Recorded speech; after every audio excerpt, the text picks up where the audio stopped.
어제 확인된 국내 28번째 확진 환자는 세 번째 환자와 중국 우한에서부터 동행했던 30살 중국인 여성입니다. 이 환자는 최대 잠복기인 14일을 지나 그것도 증상이 없는 상태에서 바이러스 양성 판정을 받은 첫 사례입니다. 곽동건 기자입니다. 30살 중국인 여성인 28번째 확진 환자는 세 번째 확진 환자인 한국인 남성이 중국 우한 현지에서 운영하는 회사 직원입니다.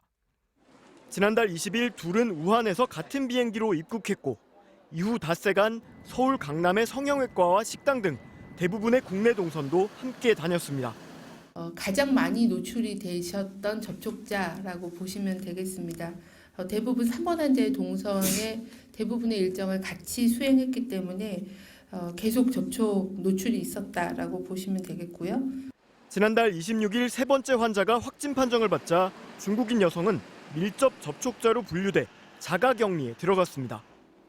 그러나 2주 격리 기간이 끝나는 지난 8일까지 아무 증상이 없었습니다. 원칙대로라면 곧바로 격리가 풀려야 했지만 추가 확인이 필요해 보인다는 관할 보건소의 의견에 따라 바이러스 검사를 실시했습니다.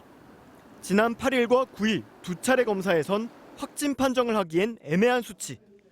그런데 세 번째 검사에서 양성이 확인됐습니다. 이처럼 28번째 환자가 세 번째 환자와의 마지막 접촉 후 16일 만에 확진 판정을 받으면서 최대 14일로 보는 잠복기가 맞느냐는 논란도 일었습니다.